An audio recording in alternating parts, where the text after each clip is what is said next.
Hello, my name is Maria Moita. I work with IOM here in the regional office. Thank you for inviting me. Being with IOM, my focus will be primarily on displacement. We don't work with so much at the technical level with food security, but definitely there's a lot of repercussions, and I have also some examples of projects that we've implemented in the field with other partners. I'll start by giving an overlook of what displacement looked like in 2017. This is data from IDMC. And in 2017 alone, we had over 30 million people newly displaced. This means that it's equivalent to 80,000 people per day being displaced. The orange dots, or kind of red and blue, so orange is for the conflict and blue is for natural disasters. This is the breakdown in terms of type of crisis that affects displacement. So out of these 30.6 million people that were displaced last year, 18.8 million were displaced due to natural disasters, most of it due to weather-related crises, and 18.8 were affected by or displaced by conflict, mostly also armed conflict. This is how it looks geographically. The region where we have the biggest number of displacement is Asia and the Pacific, where we have a total of 12.7 million people, most of it displaced by natural disasters as well. And finally, at the country level, for conflict, the three key crises that have produced more displacement have been Syria, DRC Congo, and Iraq, whereas in terms of natural disasters, we've seen a huge number in China, proportional to the population. But then in second place, we have Philippines also in this region. So this is how it looks for 2017, the displacement. But now I'll talk about examples of how we dealt with displacement and refugee crisis. I'll start by the Cox's Bazar crisis, where you know that in a very short period of time, a very large number of people crossed the border and settled in Cox's Bazar. We're talking about this graphic in the bottom shows the pace in which the people arrived.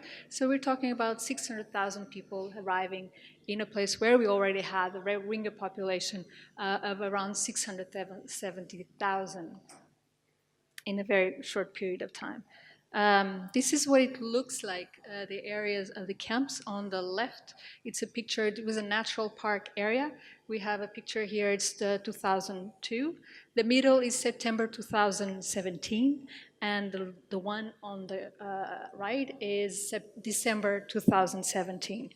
So we have 3 months separation between two large pictures. This is what it looked like before the last year's influx, where we have the Kutupalong camps and the Balukali camp for in the south. And this is what it looked like after the influx. So we have this, what we call the mega camp. There's further camps in the south, but this is where it's the most concentration. Concentration is a problem. Not only this diagram shows what is the area that would be recommended per person in each of the camps. That's the dashed line, whereas the shaded area is the area that people have, in fact. Clearly, one of the impacts that this massive influx had was on the environment and how people had to establish their shelters, and they cut down trees.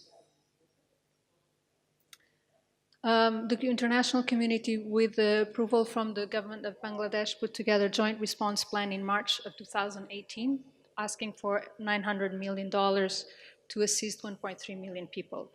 This number of people includes over 300,000 people that were targeted also in the host communities.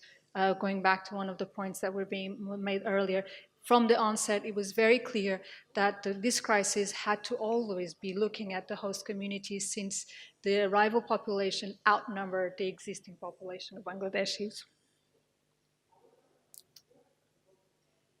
In terms of food security, just what was prioritized for the JRP was life-saving assistance and protection, of course, the well-being of the targeted group, environmental sustainable solutions, and the building the confidence between the various communities. So, what happened?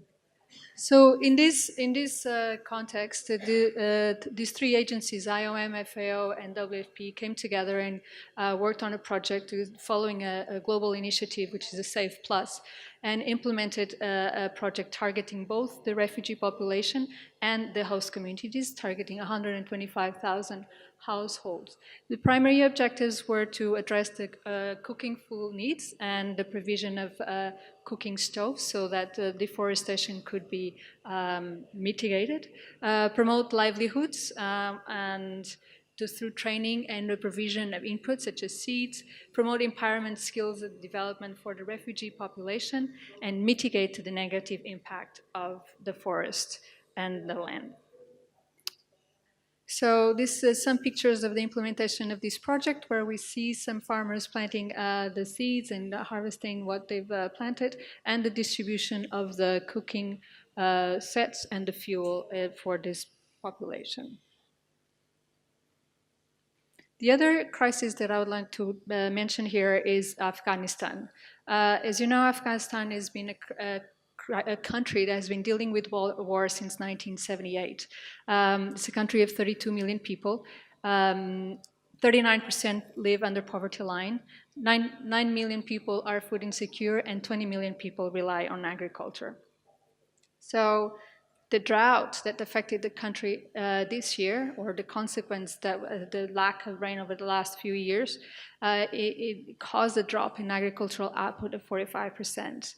So the humanitarian response plans that was prepared in the beginning of the year for 3 years, from 2018 to 2021, was revised, and now to include the people affected by the drought, and now we have a plan that aims to reach 4.5 million people if we get the funding for $600 million. For food security is a large portion of that ask.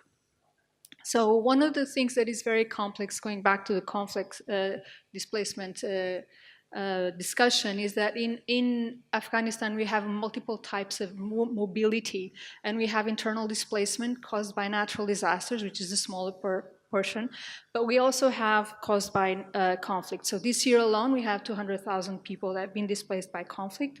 Another almost over 200,000 people were displaced by the drought, but we also have the returns from the neighboring countries, Pakistan and Iran. And since January, over 700,000 people have arrived. This also means that people that return, they also have to face multiple displacement, because the area that they were returning to is affected by new conflict or the drought again. So it's very hard to keep track of where people are and what are their needs. So this is where IOM has deployed its displacement tracking matrix, also known as DTM, to monitor the movements of the people, the locations of the displacement sites, but most importantly, the needs. So we ask people what are their evolving needs, so that we can inform the broader humanitarian community so that they can plan their assistance accordingly.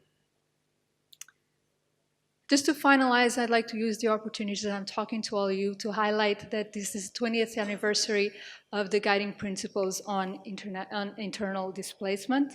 After a resolution from the Secretary General, there was an initiative mandated by the UN Special Rapporteur on Human Rights of IDPs, UNHCR and OCHA, and they've put together this plan, and it gives very practical guidance on how to address some of the priorities that they've highlighted. It goes from IDP participation, national law and policy on internal displacement, data and analysis on internal displacement, and addressing protracted displacement and security durable solutions. The reason why I highlight this here is because this is a multi-stakeholder initiative. It concerns everybody that works with displaced populations, and it's very important that everybody is aware and participates on this call for action, if you'd like. Thank you.